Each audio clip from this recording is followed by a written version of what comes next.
in this very prestigious expert address series under IHE Spark series. And today, my topic of presentation would be EV technologies for sustainable mobility, a futuristic approach. Before moving forward, I would like to set the tone for this presentation. See, in the 21st century, the United Nations agenda is energy and environment. So we are looking at renewable energy sources and sustainable approach in all walks of life. So one such important aspect of any urban life in today's scenario is mobility, right? We live in bigger cities and we require mobility solutions to reach out to our places for whether it is work, home, or anything. So all these days we were dependent on this fossil fuel driven mobility solutions, which basically works on diesel and petrol. So all of us now know that the fossil fuels are getting extinct and we don't have the large enough storage of it to support the mobility system across the globe. So it is high time for us to switch over to something more sustainable and renewable. So in the path of this innovation and solution finding scenario, one such applicability in today's scenario is electric vehicle technologies. So all of you have this, brief idea of what is it and why it is important in today's scenario. So I'll be briefing about how it can be made as a better solution for our urban mobility.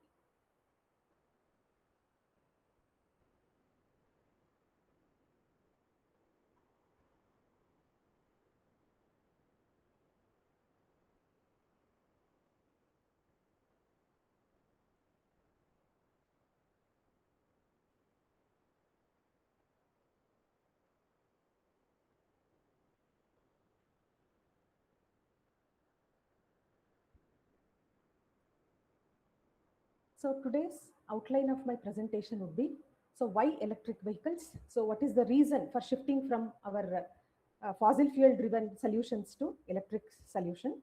So next is EV concept and technologies, which is inclusive of BEV, HEV and FCEV.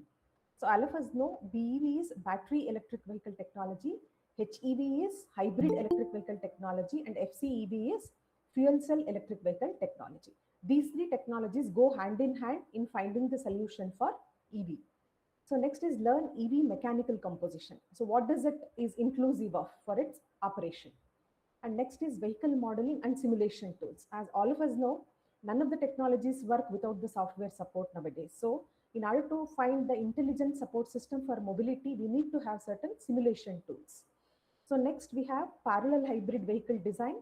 So where we consider three criteria: performance criteria, road load characteristics, and electric motor and internal combustion engine design. Because this hybrid technology will have internal combustion engine as such, because it works on both petrol, diesel as well as hybrid mode. And energy management system, and how do we manage the energy here? And the next is batteries and battery modeling. And then electric vehicle simulation and HEV hybrid energy simulation.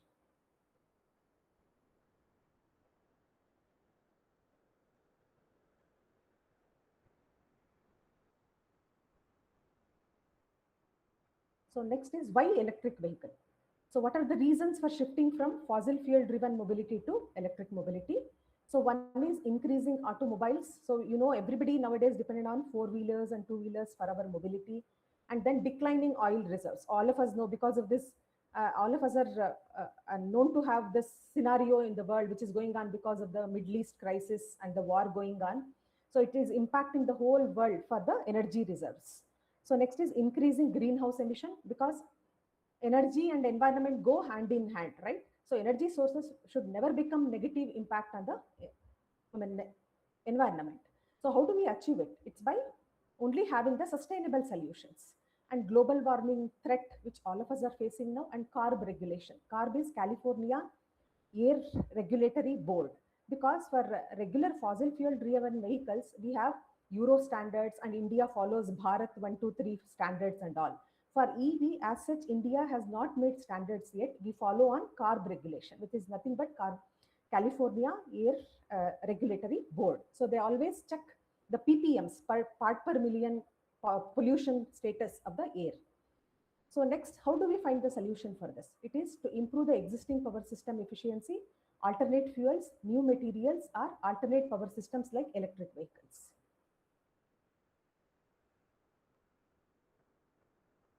So what is this electric vehicle concept? So EV is a road vehicle based on modern electric propulsion consisting of electric machines, power electric converters, electricity energy sources, and storage devices. So all these are very important part of electric vehicles. So all this put together form the e-mobility as such.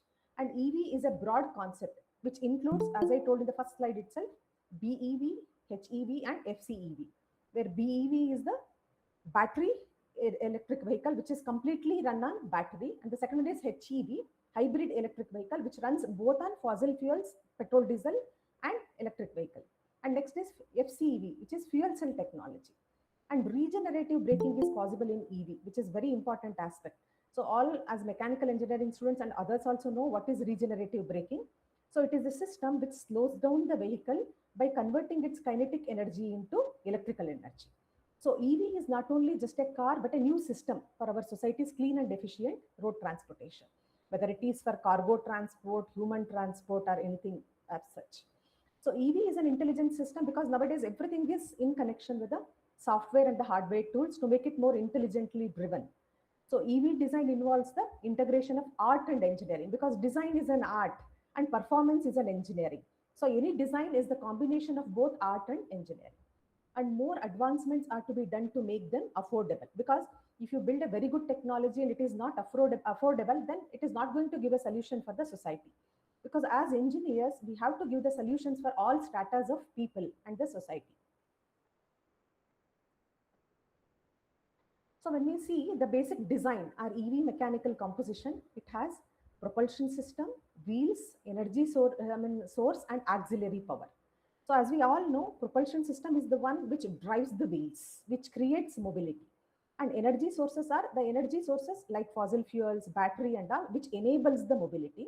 And auxiliary power system is the supply of for auxiliary functions, like a car comes with a fan, AC, lighting, and all. For this also power is required. So that is driven by auxiliary power systems. So when we compare BEV, HEV, and FCEV, so this is the comparative table that all of us can go through and understand where EV stands. So when it comes to propulsion, we are comparing here the various parameters or aspects in comparison with BEV, HEV, and FCEV. First thing is propulsion. So propulsion is, in BEV it is electric motor drives, in HEV it is electric motor drives and IC engine, because it is a hybrid system. We have both electric motor as well as internal combustion engine. ICE stands for internal combustion engine. And in FCEV, the whole system is driven by electric motor drives. And when it comes to energy systems, BEV, we have battery and ultra capacitor to store the energy and drive. Whereas in HEV, we have battery, ultra capacitor, and ICE generating unit as well. In FCEV, we have fuel cells, which does all this job. And the third parameter is energy source and infrastructure. In BEV, we have electric grid charging facility, and in HEV, we have gasoline stations, electric grid charging facility, both, because it is on hybrid mode. And in FCEV, we have hydrogen, methanol, or gasoline, or ethanol. Nowadays, ethanol driven engines are making big impact in Southern American countries. And when it comes to characteristics, in BEV, we can expect zero emission. They are completely green vehicles and independence on fossil fuels. It is not at all dependent on any sort of fossil fuels, and it is commercially available already. Only problem that we face is the range, isn't it? In India, we don't have established charging stations everywhere. So any vehicle which runs only on battery runs maximum of around 200 kilometers. What next is the question. So that's why we don't have regular charging stations. Complete EV is not yet a solution in a developing country like India. In future, we can have and improvise or evolve in this regard. Whereas in comes to HEV, we have low emission, higher fuel economy, because when we drive the vehicle on hybrid mode, we can achieve higher fuel economy, and it is also commercially available nowadays. So in India, whatever vehicles that they are selling as EV runs on hybrid mode. Nowadays in mid-range, you can find the Tata Nexon and Tata Punch and all. This runs both on hybrid. So, and FCEV, which is basically zero emission independence on fossil fuels, is totally independent of fossil fuels. high energy efficiency, under development. It is still in the nascent condition and it is a costly technology. Fuel cell technology in any application is costly because the research is still going on. Nothing is established as a complete solution for the society. And when it comes to major issues that we face in mobility, in BEV, we have limitations of battery. That is what I told you, short range. We can run up to only 100 to 200 kilometers. If you are going for a long drive, what is the solution? Because of charging facility is not established across the cities. And in HEV, we have dependence on fossil fuels yet, and it is little complex switching over and all. For a person who is learning the first thing, he finds it a training is required to run the vehicle and the system and manage the system as well. And when it comes to FCEV, high fuel cell cost and lack of infrastructure. For that also, we don't have infrastructure as such. And before going to the further understanding, see, this EV technology is not new as well. When we see the history of development of EV technology globally, it dates back to around 3 decades. The first EV technology that we can notice is in 1996, which was first developed by General Motors in US, which was called as EV1. And then we came across in 2008 one developed by Tesla, which was called as Tesla Roadster. And the next immediate development was by the company, Japanese auto company called as Nissan Leaf, which was released in 2010. So this is already little older technology that we are improving further to make it more affordable and design oriented. So again, when it comes to EV technology, we have to have custom made solution, whether it is only transportation, whether it is in the mid range, low range, or high end category. We need to have custom made solution for all stratas of society. So when we understand the system, so before going to the performance characteristics and analysis, let us see what are the tools which are available to evaluate or optimize the parameters which are associated with EV functionality. So first is need vehicle modeling because of the following reason. Why do we require software support or simulations software is, first is many configurations, energy management and control strategies. All the three criteria should be met. That is true for this, that we can only understand through simulation. And the second criteria is analytical solution is very difficult in this functionality because the system is very complex. We cannot analyze it through analytical solutions. And the third one is prototyping and testing is expensive and time consuming. So we cannot do manually. We have to depend upon the software support. So right now in the market, what are the simulation tools which are available for EV analysis is, first one is Simple V. So which is a very good package for analyzing fuel economy, emission and several other variables. And other than this, we have Marvel to optimize the ICE and battery. It optimizes both internal combustion engine as well as the battery. And we have VELF, which gives the solution for in-depth analysis and plant configuration, sizing, energy management, and optimization. And we have another software called as Advisor, which helps us in finding forward-backward approach, menu interface, and different configurations. And we have other packages which is PSAT, CarSim, OSU, HEV Sim, Hybrid Vehicle Evaluation Code, which is called as HVEC. So these are the software systems which are available right now in the market. So now we will analyze different parameters which helps in understanding the working of EV system. So we call them as parallel hybrid vehicle design, where various parameters are analyzed or implemented parallelly. So first is hierarchical design, starting at the system level, ending at component level. Because once any design, whether it is hybrid, petrol driven or EV, the car as such is a combination of components, right? So you start as a whole system and go one by one till to the component level. So finally, when you see the total design, it's all made up of different parts, which are nothing but components. So that is known as hierarchical design, where we start analyzing from system approach to component level. And next is design the performance criteria to be met. So in EV, what are the general criteria, operational criteria that we keep in our mind in the design processes? Acceleration is in the range of 0 to 100 kilometers per hour. So which we call it as rated vehicle speed. And next is gradability of 5 degree at 100 mm per hour and maximum of 25 degree at 60 kilometer per hour, which we call it as alpha angle. And next we have speed of 160 kilometer per hour, which is only for IC, internal combustion engine, and 140 kilometer hour for motor driven. And single gear, we always prefer to have single gear ratio to reduce the complexity of design. And next important criteria that we keep in our mind is road load. So which is nothing but a resistance offered by the road to the mobility of the vehicle, which we call as road load. So in all the calculation, we need to have this because there is always a resistance offered by the road to the mobility. So here, when we see mathematically, we have FRR is the road load, as I told you, and FAD is the rolling resistance, and FRG is the aerodynamic drag. I mean, those who learn and understand the automobile criteria, we have to calculate the aerodynamic drag, lift and drag. So then FTE is calculated by FRL of V plus FACC of dV by dt. So this is the road grade, which is given by mg sine alpha t by 180, where alpha is the angle. And parameters and the constants that we use in common design is shown here. And these are the graphical representation of the data that I have discussed in the previous slide. So road load dependence on the vehicle speed for various road grade, and tractive force is the actual force needed to drive the vehicle. And electric motor design, motor is designed to meet the acceleration, and motor operates in three regions. One is constant torque region, constant power region, and natural mode. So these are the three modes in which we need to analyze various parameters.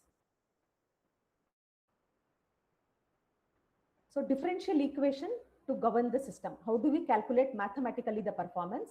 So here you see x-axis shows the motor power in kilowatt, and y-axis is the acceleration time in s. So when we write the differential equation for this, F stands for available force and Km is the mass factor. So A is given by dV by dt, which is equal to F minus FRL by Km into M. So where Km is the mass factor, which is constant for particular design. And we split it to analyze torque separately and the power separately. And this two-stage equation is shown here. And from the graphs that we have analyzed, an electric motor is to be sized at 95 kilowatt to meet the 16-second acceleration, because 16-second acceleration is the standard one which we use for the designing of automobile. So this graphs gives the power requirement. X-axis shows the motor power and y-axis the acceleration time. And you can see there is a slight increase when there is an increase in the power.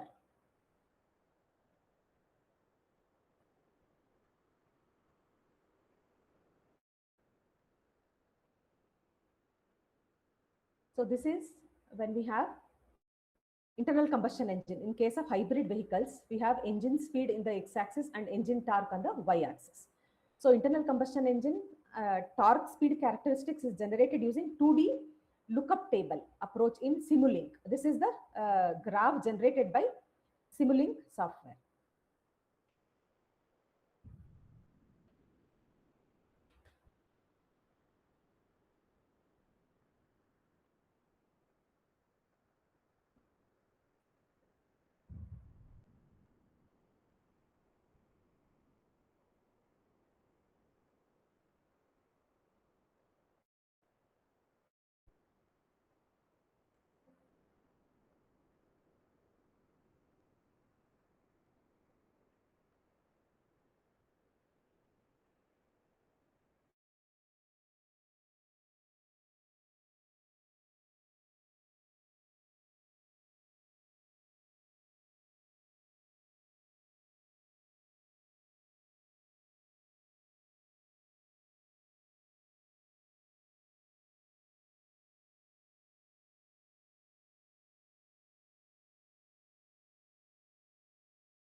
So this is the graph which shows engine speed versus engine torque.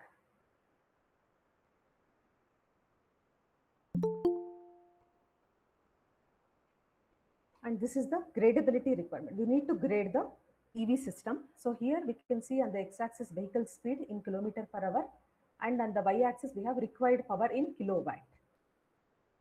So from the figure, you can see when there is a change in the uh, grade angle, there is a change in the performance characteristics also in terms of power in kilowatts.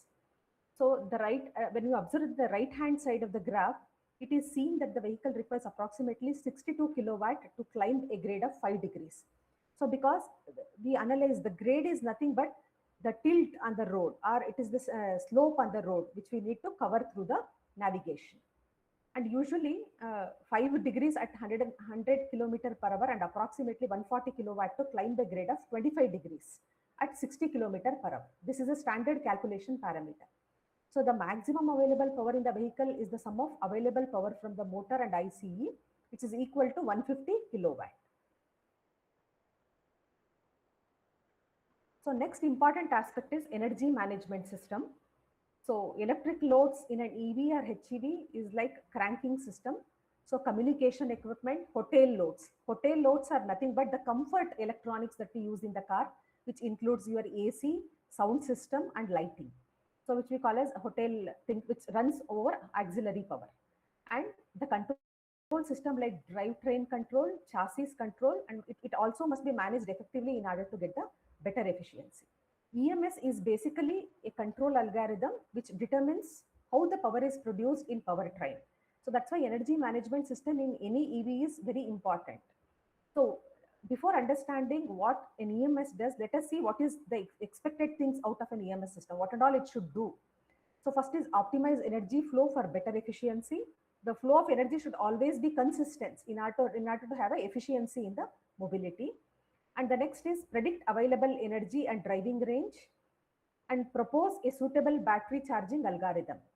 And it also should use regenerative braking. As I told you, regenerative braking is very much important in EV because it converts our kinematic energy into electrical energy.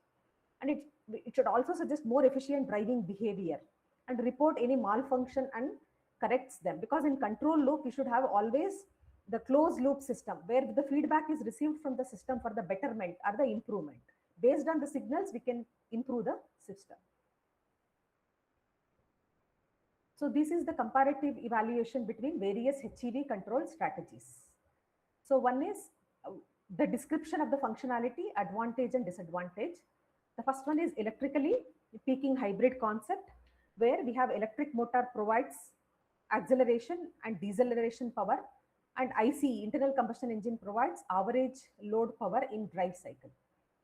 So the important advantage of this is IC at high speed reduces emission and optimizes fuel economy, and performance comparable to conventional vehicles. So conventional vehicles are basically petrol or diesel driven. And most very important disadvantage of this is the power provided by the batteries is significantly requiring more batteries, thus more weight.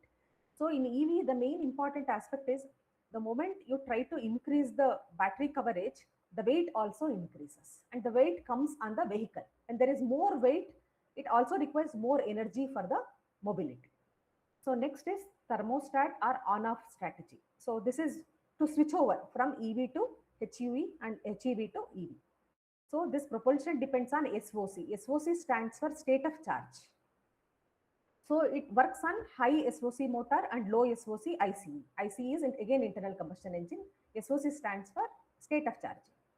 And advantage of this system is increases fuel economy of a series hybrid vehicles and produces deep cycles in the battery, damaging the battery. So continuous operation on this damages the battery as such. So even today we are working on lithium batteries, which has both negative on working condition as well as on the environment also. So we are also trying to find the sustainable way of developing new battery systems or technologies. And next important aspect is power follower series hybrid control strategy. And the ICE power varies directly with the tractive motor power, but it is higher by a state of charging and dependent factor to allow for losses in the general battery. So advantage of this technology is better fuel economy because it gives you higher coverage or higher mileage. And ICE immediately follows tractive power requirements, giving better performance. And disadvantage of this system is no emission benefit over ICEV and is chosen only for its fuel economy. Next is fuzzy logic control, so which is now very in thing in technology. So description of this technology is ICE operated in limited fuel use strategy or efficiency strategy. And in this case, motor operated at low speeds. So advantage of this is SOC is limited and it's tolerant to improvised measurement and component variability. And disadvantage is high fuel consumption because ICE is operated in high torque region. When the operating torque region is higher, it consumes more battery or more power, which is very simple to understand concept. So now very important aspect of this EV technology is battery. So when we talk about battery, so we have to understand the functionality and various parameters associated with battery technology. The first one is capacity.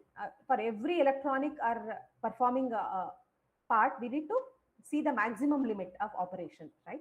So which we also refer as capacity. So capacity is the amount of charge the battery can supply. So SI unit for a battery, all of us know it is ampere. We represent the battery capacity through amperes. And specific energy is a measure of electrical energy stored for every kilogram of battery mass. So how many kgs of battery will support how much of energy is the correlation between the specific energy requirement. SI unit for this is watt hour per kg. And energy density is the amount of electrical energy stored per cubic meter of battery volume. So again for this watt hour per meter cube. And one more important aspect is specific power, which is amount of power obtained per kilogram of battery. SI unit is a watt per kg. And energy efficiency is the ratio of electrical energy supplied to the amount of energy required to return it to the state being discharged. So see, battery operation is about charging and discharging. Okay. So we need to consider DOD also. DOD is called as depth of discharging. So here, before discharging, how much the energy can be dissipated through the battery is our calculation. So energy efficiency of a battery is the range of 55 to 75%. Even the very well designed EV, we can utilize only 75% of the battery in an efficient way. So to increase the efficiency, still we need to research further and do the modifications and improvisations. And state of charge is a key parameter. As I told you, SOC plays a very important role in the operation of the EV vehicles. And it indicates the residual capacity of the battery. That means how much it can dissipate the energy and how far it can take us in coverage parameter. And typically SOC is maintained between 20% to 95%. Higher the design, higher the capacity, percentage increases. And the one more aspect is depth of discharge, DOD. It is the percentage of battery capacity to which the battery is discharged.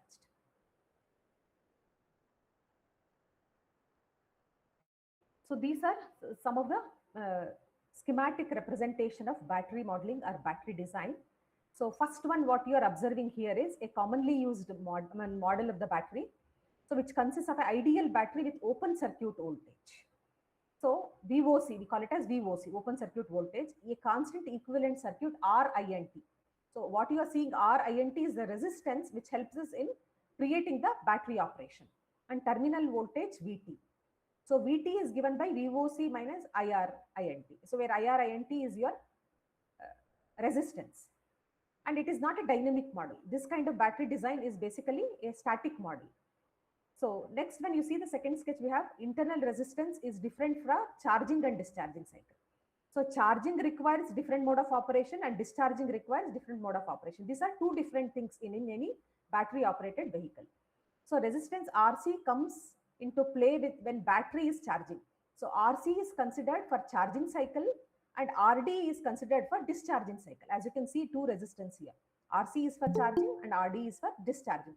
Both should operate efficiently to make use of the energy dissipated by the battery for mobility. So both the cycles are equally important. And again, most important disadvantage here, it is not a dynamic model. We need to have more dynamic model to make the functionality more effective and efficient. So this is the next stage of the battery design or the battery modeling. So here, see, last you had RC and RD for charging discharging. Here, along with that, we have added a capacitor here. So all of us know what is the role of the capacitor in any battery operation. It stores the charges basically. So by adding this across the voltage source, it gives dynamic behavior. So what was made as static in the previous cycle, now it is improvised by adding a capacitor, which helps us in storage as well as improvising the functionality. So now you observe the RC model. Resistance are modeled as a function of temperature and battery SOC. So resistance in EV represents the function of temperature, where CP is the large enough to hold capacity of the battery and CC is the small to reflect the dynamic change in the battery. So CC represents dynamic change and CB represents uh, larger changes or static changes. And it maintains the battery output voltage within the high and the low limit. So by designing like this, adding RC, RD and all, it helps us in maintaining the battery output consistent across the mobility, across the range problem. So when you simulate all these configurations together, so we have block level BEV. BEV is, as I told you, battery electric vehicle, and energy flows are shown in ECE 47 cycle, which is used for simulation. So the 47 cycle represents the basic simulation cycle. The algorithm is to find the battery power by calculating the power at the input and output, because both input output discharging is very much important. When you see the schematic representation, you can see here it starts with the battery and there is a motor controller, there is a transmission, the power that is generated by the controller and this thing will be transmitted through the wheels. So that is what sets the vehicle into motion. So all of us know the energy that is dissipated and it is transferred to the wheels only sets the vehicle onto the motion. And next is energy to move vehicles. That conversion of fuel to or battery to mobility is what energy to move the vehicles. That is what triggers the movement. And this is the auxiliary power, as I told you. This is to support the hotel facilities, which is nothing but we refer it as hotel facilities because these are the auxiliary support system to have lighting, AC, music system, and all other support systems, which are referred as auxiliary system. So here there are two graphs. In one, we have time on the x-axis and the velocity on the y-axis, how it changes with changing SOC and DOD cycles. In this graph, we have distance traveled in kilometer, which we also refer as coverage. And in the y-axis, we have depth of discharge or DOD, which is very much important.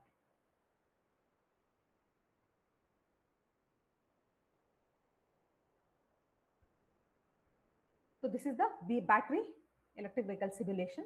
You can see various performance characteristics here also. So in this graph, we can find number of cycles that we have gone charging discharging. Cycles means charging discharging.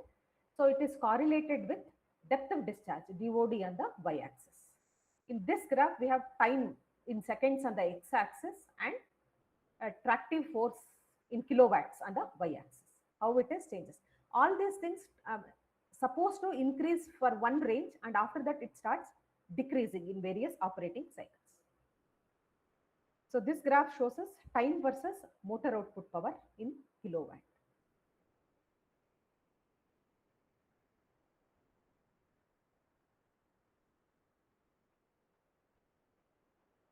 So here we are trying to simulate hybrid electric vehicle simulation. So for that we have taken the example of Honda Insight is simulated in using the simulating software called as Advisor. So what are the parameters of the criteria that we have chosen here is, when it comes to speed, we have 0 to 60 meter per hour in 12 seconds and 40 to 60 meter per hour in 6 seconds and 0 to 85 meter per hour in 24 seconds. These are the three operating ranges using that we are trying to simulate using the software Advisor. So maximum speed limit was set at 120 meter per hour and 6% grade at 55 meter per hour constraint. Because this constraint should be set, because once you set the analysis point, all other data revolves around that. So we need to set the gradability test point. And 50 kilowatt ICE, we are using here 50 kilowatt internal combustion engine and 10 kilowatt electric motor. So both inclusive of this ICE and electric motor forms the hybrid system, which we are looking at. And it is a 12 kilowatt hour energy storage system and 5-gear manual transmission. The system that we have used is manual transmission for the simulation. And it is selected and the Insight power or control strategy is selected because Insight is a particular operating mode in the Advisor software. The combined mass, the vehicle was set to be 962 kg and the drive cycle SYC UDDS is chosen. This is a particular mode in the software. And simulation results are shown here. when we simulate using advisor with all these set parameters which are listed here. So this is what is the result that we get. So 0 to 60 in 11.5 seconds, 40 to 60 meter per hour in 5.3 seconds, and 0 to 85 meter per hour in 23.5 seconds. And when you see the graph, we have time versus meter per hour. So you can see the variation up and down, because all these are set for SOC and DOD, SOC and DOD for various cycles.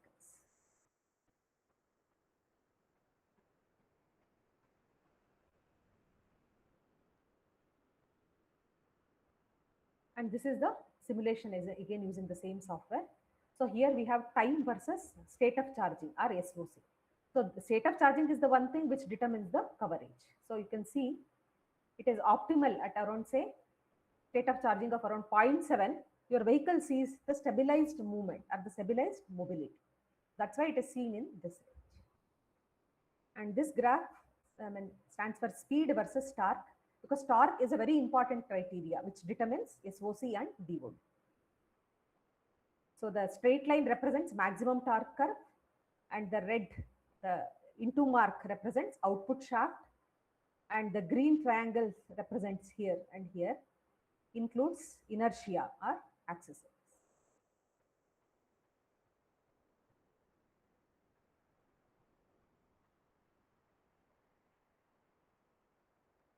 And this is one more analysis: speed versus torque, torque in Newton per minute and speed in RPM, revolutions per minute, as we see in the conventional engines also. So here also we have represented various criterias. The black line represents maximum constant motoring torque, and blue line represents maximum motoring torque. See, maximum continuous motoring torque comes when vehicle is at stabilized movement. And this black line represents maximum continuous general torque and maximum generative torque and actual operating points. So these are the different criteria for which we have considered.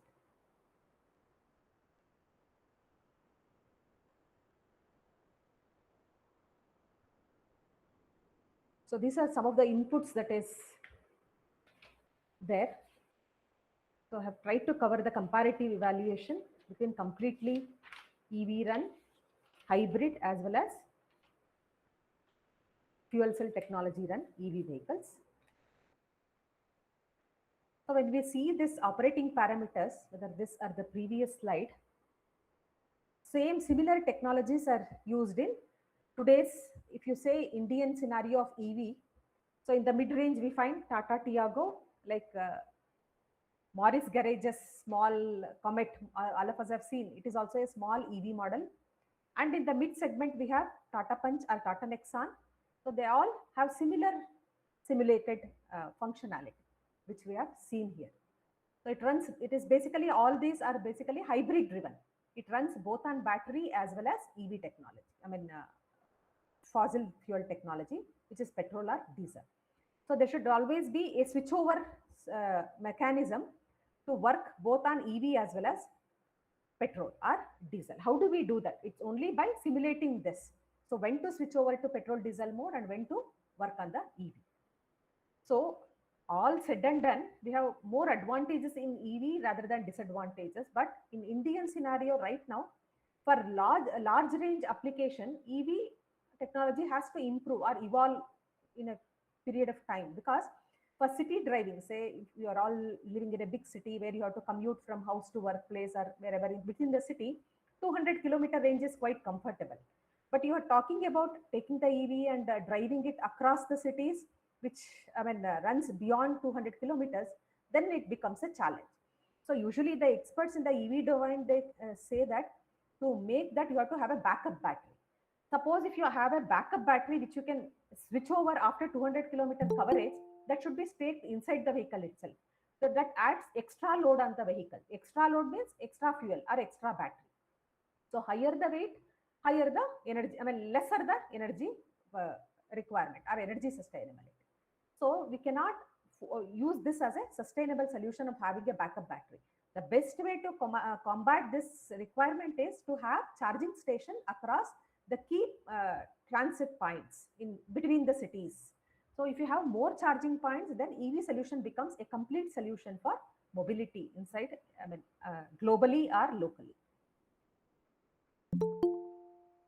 So when you see the global scenario, Tesla is the major role play in the EV technology. In America, we find Tesla Model Y, Tesla Model 3, which is more popular in EV segments. And in some of the countries, we have China-made EVs, which is also becoming more popular for fuel efficiency, battery efficiency, as well as functionality and ease of usability. So such China vehicles are BYD Seagull and Greely Geom. So these are the most popular models in EV technology globally. And Indian version, you all know, Mahindra is also off late into EV technology, and mid segment they also have 2 3 variants. So right now we can see Tata, which is becoming a more popular option for EV in Indian scenario for mid and lower segment. But this technology has to evolve over a period of time to make it more usable and user friendly, both functionality wise as well as cost wise.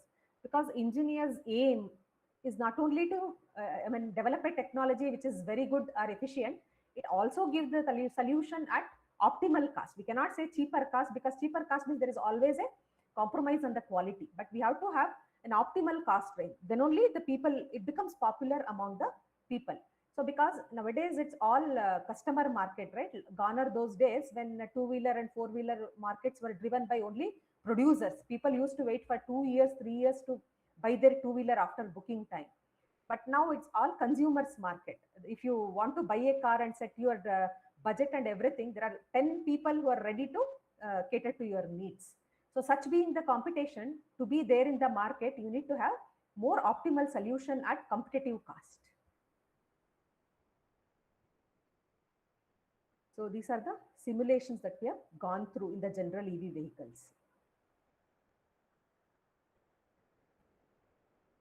And these are some of the references that I have used, both Indian researchers in EV segment and the global researchers, which gave insights into the presentation and the understanding of how EV works and what kind of solutions it provides for the people for mobility, which is more environmental friendly, cost effective, and energy sustainable.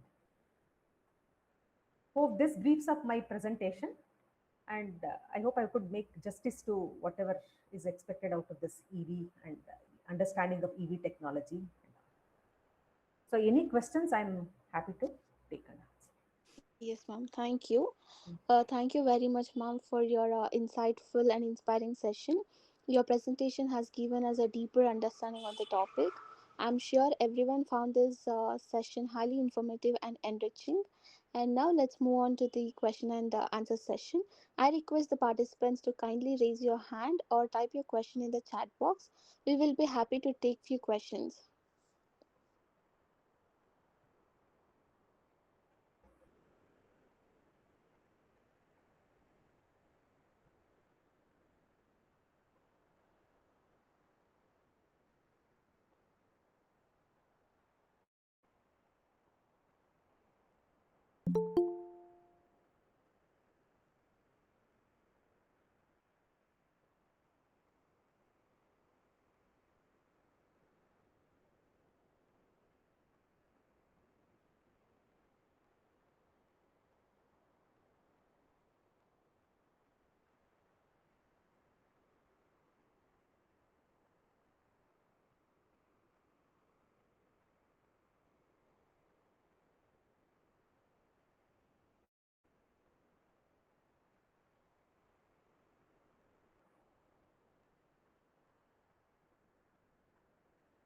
Any questions?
write to It me later appears to also. be, yeah, it appears to be there is no questions from the participants. Hmm. So thank you, ma'am, for your patience.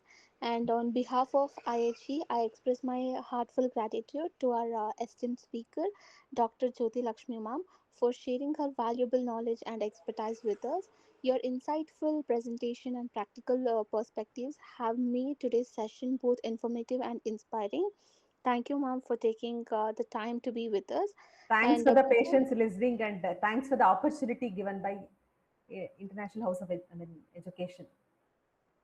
thank you, ma'am.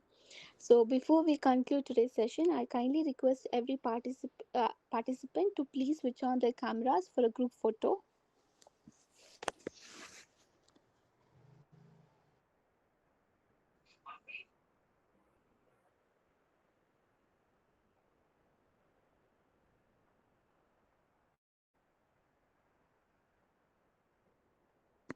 Thank you all. Thank you, ma'am, for taking time to be with us. Thank you. Thanks a lot. Thank you, ma'am.